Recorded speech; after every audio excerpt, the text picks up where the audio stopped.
Protests have spread across Ukraine after Volodymyr Zelensky dismissed his popular defence minister.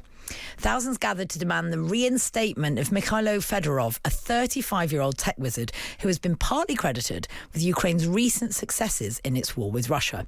Well, let's speak now to Jack Clover, Assistant Foreign Editor at The Times, who is in Ukraine. Good afternoon, Jack.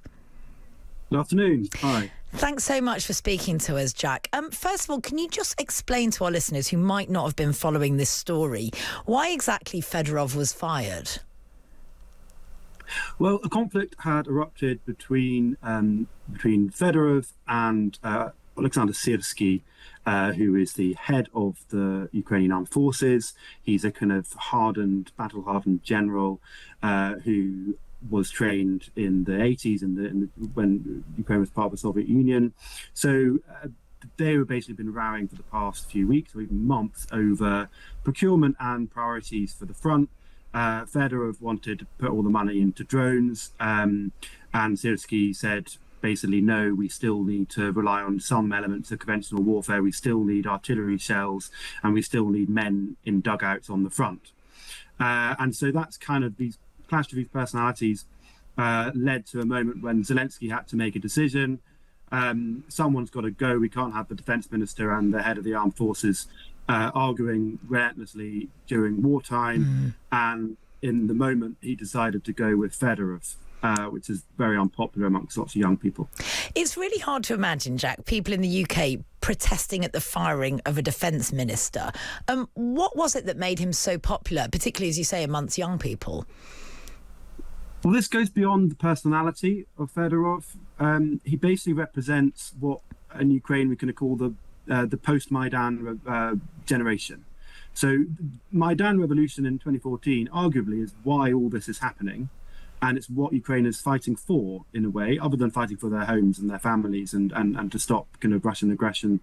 It's the 2014 revolution which wanted to get rid of corruption and get rid of kind of established sort of Soviet-era systems and kind of Russian language hegemony and various things like that, which sparked the whole chain of events that led to Russia wanting to invade.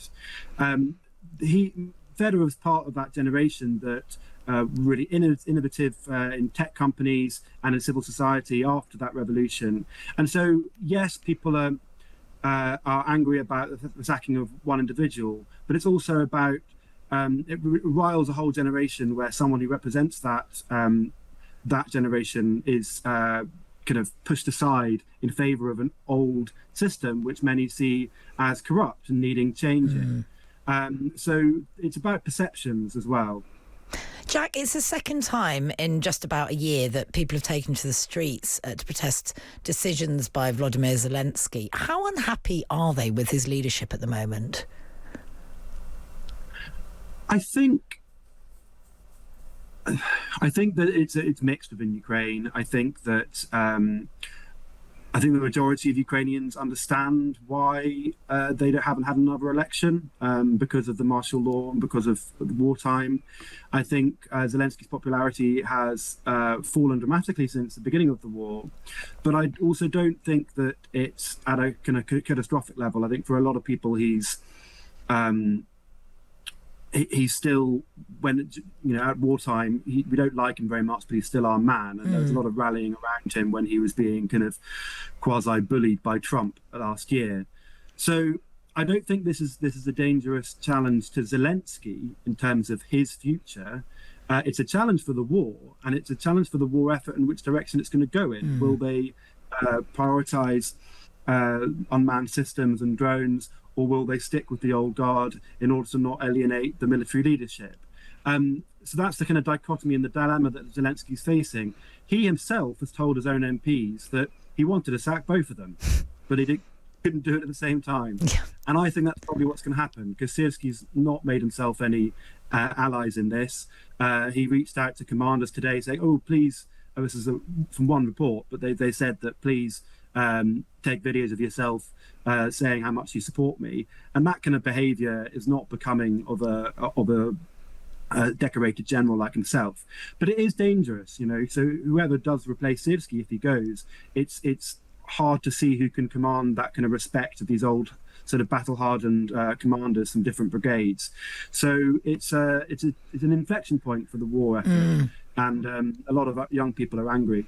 Now, recruitment is also coming into question at the moment, and I know I'm going to come on to what you saw and experienced in Lviv in a second this week. But Zelensky has said that his new Minister of Defence, whoever he's going to be, must eradicate this thing called busification. Can you just explain what busification is and why it's quite unsettling for people in what is a democratic country, and as you say in your piece, fighting to avoid being subjugated by a totalitarian state right now? Yeah, so this is a practice that's just been happening since the beginning of the war. If men quite frequently have their documents checked on the street to check that they're up to date with, that they've declared themselves to the local recruitment centre, that their documents are up to date, with the fact that they haven't been issued a draft paper, or they haven't got a reserved occupation, for example. And so you will see draft officers on the street next to these kind of vans or buses, as they call them in Ukrainian, and so they're stopping men, and occasionally, most of the time, it's quite a calm conversation. Sometimes they'll put them in the back of the bus and take them calmly to the recruitment centre just to update their details. Sometimes it's I know I've been dodging the draft. I know I haven't updated my details. I know they've sent me a draft papers and enlisted me several months ago, and I'm already breaking the law. And in which case, sometimes there's an altercation, and when men try and get away, when family members try and fight off the draft officers, there's been some cases of kind of malfeasance on behalf of the draft officers and corruption, and some cases of violence on their side as well. So it's not a sort of it's the kind of thing you sometimes kind of awkwardly see in Russia as well, where when they grab people off the street and shove them into buses and take them to recruitment centres. That does happen in Ukraine, but whenever it's filmed in a violent way, which is quite rare, those images are jumped on by Russian propaganda and go all the way around the world. So the Ukrainian government have this awkward thing whereby they basically can't rely on purely voluntary military service at the moment, because a lot of people don't, those who wanted to fight signed up quite a long time ago. Yes. But at the same time, they don't want this PR nightmare of what looks like something from the Soviet era, which is when this system was kind of trialed and invented, of people going around with minibuses and shoving guys in the back of the van. So they want to make the system more elegant, but at the same time, Ukraine needs men, and it is men who get called up, because there are lots of women in the armed forces, but they're volunteers, and it's a massive risk if they make the system softer. So that's a dilemma which the next defence minister, whoever he is or she is, has to solve. Yeah. On that subject of altercations, Jack, you've been in Lviv this week. Beautiful city, restaurant capital of Ukraine, generally been one of the safest spots in the country. What happened there? What did you see there this week? So in Kyiv, which is a suburb of Lviv, on July 8th, there was a massive altercation between young men and draft officers. So there's often bubbling incidents where you see draft officers try and take men, and maybe their family might try and intervene, or people will shout. This time 200 people arrived on the street. A man had been taken away.